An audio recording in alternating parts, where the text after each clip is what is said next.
আচ্ছা, আপনি এই কৃষিতে কতদিন যাবত এই কৃষিতে আছেন? 10 সালের দিক দিয়ে মানে এটার সাথে আমি সম্পৃক্ত হয়েছি। প্রায় 14-15 বছর। 14-15 বছর শোনা শেষ। আমি খামিল কমপ্লিট করছি, পাশাপাশি একটা জব করতেছি আর এর সাথে সম্পৃক্ত। আপনি টমেটোটা কয়েক বছর ধরে চাইতেছি মানে একটু আগাম চাষ করার জন্য। এই প্রেক্ষিতে গত বছরে মানে প্ল্যানিং করে রাখছি যে এই বছর মানে আগাম চাষ করব। জি। তখন তো আবার বর্ষাকাল। জি জি। তখন আপনার এই জমিতে আবার করছি, আপনার ছাউনি দিছি কাগজ দিয়ে। ছাউনি দিয়ে তারপরে কাগজের নিচে চারাগুলা লাগাইছি। বছর আপনি কি কি সবজি চাষ করেছেন? আমি টমেটো আছে, প্রথমে মূলা চাষ করছি, কবি, ফুলকপি, বাঁধাকপি, এখন আবার শশা, রোজার জন্য শশা। আর এই 3 ফিট বেডে তাহলে কয় সারি টমেটো লাগাইছেন? 3 ফিট বেডে আমরা 2 সারি করে লাগাইছি। কৃষিতে টিকে থাকতে হলে আপনার মেধা লাগবে, ঠিক আছে? কৃষিটা কিন্তু এখন আর এই মূর্খ মানুষের জন্য নাই। সম্মানিত দর্শক, আসসালামু আলাইকুম। কেমন আছেন সবাই? আশা করি সবাই ভালো আছেন। কাছে দূরে দেশ বিদেশ থেকে যে যেখান থেকে আমার প্রতিবেদন দেখছেন সবাইকে স্বাগত জানিয়ে আজকে নতুন একটি পর্ব শুরু করছি। আর আজকে রয়েছে একজন সফল উদ্যোক্তার চিত্র।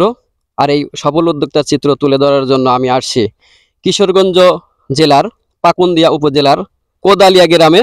এখানে একজন শিক্ষিত তরুণ উদ্যোক্তা দীর্ঘদিন যাবৎ কৃষির সাথে জড়িত আছেন।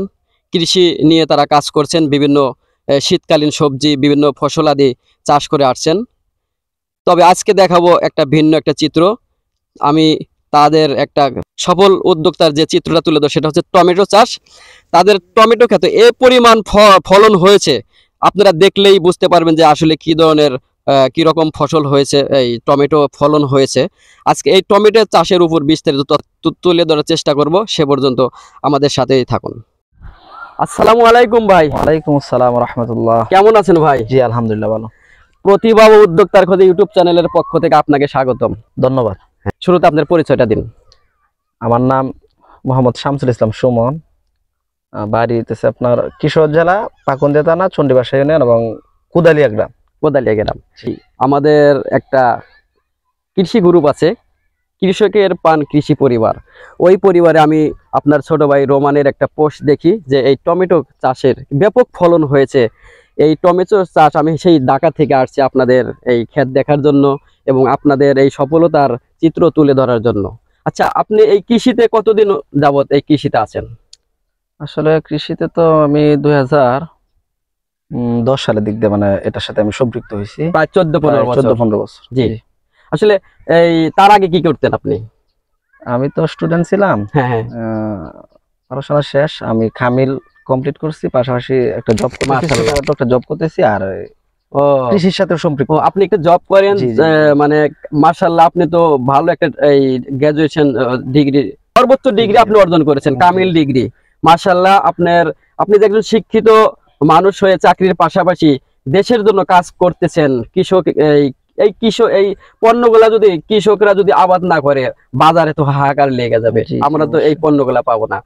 যা হোক, তাহলে আপনি এই লেখাপড়া করে চাকরির পাশাপাশি তারপরে এই নিজেদের জমি আছে এগুলা কৃষির জন্য তাহলে 10-15 বছর হলো শুরু করছেন। আচ্ছা, 15 বছর। হ্যাঁ, শুরুতে আপনি কি কি পরিকল্পনা করলেন যে কি কি চাষ করবেন, কেন, কিভাবে পরিকল্পনা করলেন?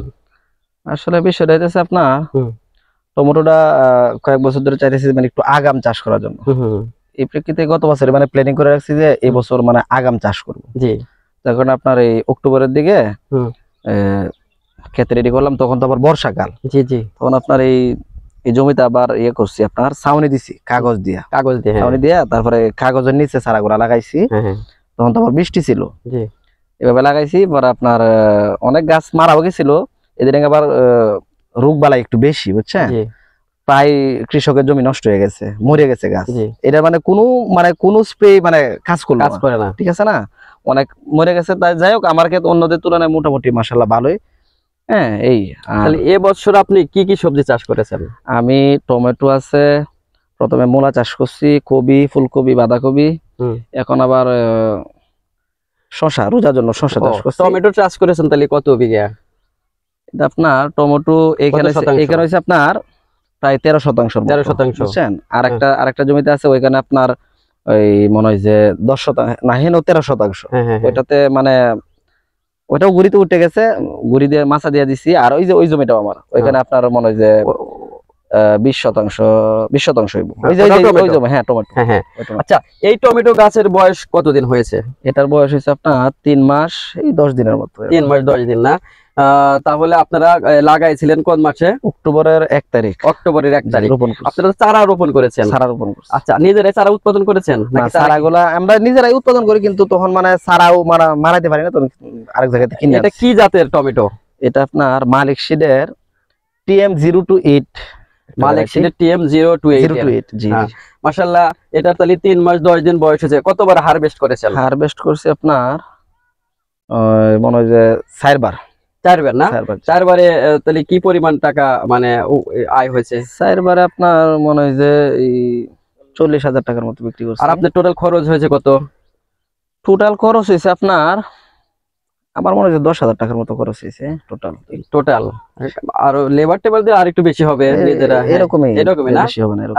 তাহলে এই জমিটা কি আপনার নিজের না লিজ নেওয়া? এগুলো আপনার লিজে নেওয়া না? যাই হোক, আর কতবার চলেন আপনার টমেটো এইগুলা দেখিয়ে আপনার কথা বলি, আর কতবার হারভেস্ট করা যাবে? আমরা আশা করি আর 10 বার হারভেস্ট করতে পারবো। আরো এমন ছোট ছোট মাল আছে, এগুলো আপনার সেন হবে, যদি সার প্রয়োগ করি তাহলে একটু সাইজ হবে। ঠিক আছে, সাইজ হবে। আমি তো দেখতেছি যে আপনাদের টমেটোর ভারে গাছগুলা ভেঙে পড়তেছে, মানে করছে, এমন আল্লাহ ফলন দিয়েছে মাশাআল্লাহ। এটা আপনাদের বাজারে চাহিদা অনেক বেশি, বুঝছেন? আমরা যদি মাল বাজারে নিয়ে যাই তাহলে অন্য মালের আগে আমাদের মাল বিক্রি হয়। দেখতেছি গাছেই এই যে পেকে গেছে, অনেকে তো মানে বিভিন্ন ভাবে করে, এটা একবার অর্গানিক পণ্য হিসাবে আমরা জানতে পারতেছি। আমি তো বাংলাদেশের বিভিন্ন প্রান্তরে উদ্যোক্তাদের চিত্র তুলে ধরে থাকি। আপনি একজন, আমি ধরেই নেব আপনি একজন সফল উদ্যোক্তা, সফল কৃষক। আপনার এই ভিডিও দেখে, আপনার কথাগুলো, আমাদের কথাগুলো দেখে যেন মানুষ অনুপ্রাণিত হয়, সেই জন্য আপনার এই আপনি যে জমিতে টমেটো চাষ করছেন, এই টমেটো চাষ পদ্ধতিটা সংক্ষেপে একটু যদি শুরু থেকে শেষ পর্যন্ত বলেন। প্রথমে কি করছেন এই জমিতে? প্রথমে আপনার যেহেতু বর্ষাকালে লাগাইছি, আমরা বেড করছি, বুঝছেন? বেড করতে হবে প্রথমে, কারণ যেহেতু পানি যাতে জমবে না, তাই এই কারণে আমরা নালা দিয়ে বেড কাটছি। বেডটা করছেন কয় ফিট? বেড হইতাছে আপনার 3 ফিট বাই 4 ফিট। মাঝখানে 4 ফিট, নালাটা হচ্ছে 4 ফিট, আর ওই যে বেড হইছে আপনার 3 ফিট। হ্যাঁ, আর এই 3 ফিট বেডে তাহলে কয় সারি টমেটো লাগাইছেন? 3 ফিট বেডে আমরা 2 সারি করে লাগাইছি। 2 সারি না? গাছ থেকে গাছের দূরত্ব হইবে আপনার 1.5 ফুটের মতো। 1.5 ফুটের মতো না? আর এই দিকে গাছের থেকে লাইন, এক লাইনে যে এক গাছের থেকে আরেক গাছের দূরত্ব হচ্ছে 1.5 ফিট। আর লাইন মানে যে লাইনটা করেছেন, এক লাইনের থেকে আরেক লাইনের দূরত্ব, এটা আপনার একটু বেশি হবে, কারণ এইদিকে নালাটা তো বড়, বুঝছেন? তার মানে এটা মানে, আর আমি দেখতেছি আপনারা এই গাছ সোজা কিন্তু আরেকটা দেন না, একটু না মানে ত্রিভুজ আকারে দিয়েছেন। মানে বিষয় রয়েছে আপনার, আমরা স্কেল করে রইতে থাকি, মানে যে পরে মাপে, বুঝছেন না? কারণ মানে এভাবে মিলে না। হ্যাঁ। আচ্ছা, হ্যাঁ, তারপরে বেড তৈরি করেছেন, তারপরে আপনার এখানে আপনার এই গরুর যে গোবর আছে, ওই গোবর দিছি। তারপরে আপনার সার আছে, সার যে পরিমাণ মতো দিলাম। পরে আপনার এই আবার এই মাটিটা করলাম, তারপর সারা দিলাম। সারা দিয়ে আপনার স্প্রে আছে, রোয়ার পরে থেকে তো স্প্রে করতেছি জি, যখন যেটা লাগে। কি স্প্রে দিছেন? স্প্রে দিছি তো আপনার প্রথমে তো আমরা মিনকোজাব জাতীয় যে প্রোডাক্ট গুলো আছে এগুলো স্প্রে করছি, সাথে এই যে পোকামাকড়ের যে আছে কীটনাশক এটা। আর আপনার ঢলে পড়া রোগটা তো একটু বেশি। ঢলে পড়া কি রোগ? ঢলে পড়া এই যে আমরা এটা সিলাই বলি আঞ্চলিক ভাষায়। এটা আপনার গাছ দেখা গেছে এই এই যে এরকম ফুরে ফুরে যাবে, ফুরে ফুরে গিয়ে আপনার নেতিয়ে যাবে, নেতিয়ে যায়। এর জন্য আমরা এই কার্বনডাজিম গ্রুপের যে প্রোডাক্ট গুলো আছে এগুলো আমরা ইউজ করছি, বুঝছেন? এই আর সার প্রয়োগ করতেছি, আবার পরে ইউরিয়া দিলাম, এরপরে টিএসপি দিলাম, পরে ডিএপি দিছি। টিএসপি মারি যখন জমি যখন প্রস্তুত করছি তখন ডিএসপি দিয়ে দিছি বেশি পরিমাণে, আর পরে শুধু ডিআইবি এবং ইউরিয়া দিছি। তারপরে আর সেচ, তারপরে নিড়ানি, আগাছা পরিষ্কার, হ্যাঁ এগুলো তো আছে, সেচ দিতে হচ্ছে। বর্ষার সিজন রয়েছে তো, যখন গাছটা আপনার এই ঘুরিতে উঠে গেছে, মাথায় উঠে গেছে, তখন আবার সেচ দিছি 2 বার। ঠিক আছে। এটা তো গাছ মানে একটু বড় হওয়ার পরে তারপরে মাছাটা দিছেন নাকি? রশি তো আগে বাঁধার প্রয়োজন পড়ে না? গাছ যখন বড় হয়েছে তখন আমরা মাছা দিছি। আচ্ছা, আপনার সুন্দর একটা পরিকল্পিতভাবে আপনি একটা কৃষি প্রজেক্ট গড়ে তুলেছেন। দর্শকরা দেখতেই পাচ্ছেন যে কি রকম আল্লাহ ফলন দিয়েছে গাছগুলা। এই দেখেন এখানে এই যে গাছটা ভেঙে পড়েছে, এই যে ভেঙে গেছে। গাছ ভেঙে গেছে বাঁশগুলা নিচে। হ্যাঁ। আচ্ছা, এটা যে ভেঙে গেছে, ভেঙে পড়া রোধ করার জন্য আর একটু কি পদ্ধতি অবলম্বন করলে ভালো হতো? আসলে এটা এ প্যাটার্নে করার দরকার ছিল, এ প্যাটার্নে না, এ প্যাটার্ন আমরা আসলে এই এ প্যাটার্নে আমরা কোনো সময় করি নাই, এভাবেই করি আমরা, ঠিক আছে। এখন আগামীতে চিন্তা ভাবনা আছে আমরা এ প্যাটার্নেই মানে মাছাগুলা দিব। হ্যাঁ, এই প্যাটার্ন করলে গাছগুলা মানে উপরে উঠে উঠতে পারবে। হ্যাঁ, মানে মাছাতে জায়গাটা একটু বেশি হবে, জায়গাটা বেশি হবে। যাই হোক, আর একটু পরামর্শ আপনার কৃষি সেক্টরে আর কি কি পদ্ধতি অবলম্বন করলে আর একটু ভালোভাবে চাষাবাদ ফলন বেশি পাওয়া যাবে? কি সুবিধা অসুবিধা গুলো, সুবিধা বলেন অসুবিধা বলেন। সুবিধা অসুবিধা তো অনেক। আসলে কৃষিতে টিকে থাকতে হলে আপনার মেধা লাগবে, ঠিক আছে। কৃষিটা কিন্তু এখন আর এই মূর্খ মানুষের জন্য নাই। কৃষিতে টিকে থাকতে হলে মানে কিছুটা শিক্ষা থেকে অভিজ্ঞতা দরকার হবে, ঠিক আছে। কারণ এই মত যে আমরা কবি লাগাইছি বছর, আমরা সবাই কবি লাগাইছি, কবিতে কিন্তু আমরা ধরা খাইছি, বহুত বড় ধরা খাইছি, ঠিক আছে। কবি বিক্রি করা যায় না। এখন আমরা প্ল্যান করিয়া আমরা সবাই যেহেতু টমেটো কবি লাগাইতেছে, আমরা একটু আগামী একটু টমেটো চাষ করি, মানে ব্যতিক্রম আমরা সবসময় চাই একটু ব্যতিক্রম কোনো কিছু করা। সবাই যেদিকে ঝুঁকি আমরা সেদিকে ঝুঁকি না, আমরা সবসময় চাই একটু ব্যতিক্রম কোনো কিছু করার জন্য। আর এদিকে কিন্তু আমাদের এই টমেটো চাষ। আর আমিও আমার দৃষ্টিকোণ থেকে আমি একটাই, আপনার যদি 4 বিঘা জমি থাকে তাহলে 5-6টা ভাগ করে 5-6 রকমের যদি ফসল ফলান তাহলে তো ইফেক্ট পড়ে না। আর যদি 5 বিঘা যদি আপনি এক ধরনের ফসল ফলান তাহলে কিন্তু বাজারে ইফেক্ট পড়বে। এরকম আসলে আপনার 5 রকমের যদি ফসল ফলান তাহলে যে একটা লস গেলে আরেকটা হয়তো লাভবান হওয়ার সম্ভাবনা থাকে। হ্যাঁ, তাহলে আরেকটু পরামর্শ বলেন। হ্যাঁ, মেধা থাকতে হবে। তারপরে এই যে বীজগুলা, এগুলা তো ভালো ধরনের বীজ মানে হতে হবে। কৃষি মানে প্রথম ধাপ হইছে আপনার বীজ নির্বাচন, ঠিক আছে। আমি যদি সঠিক বীজ নির্বাচন করতে না পারি তাহলে তো আমার মানে ধরা খাইতে হবে, ঠিক আছে।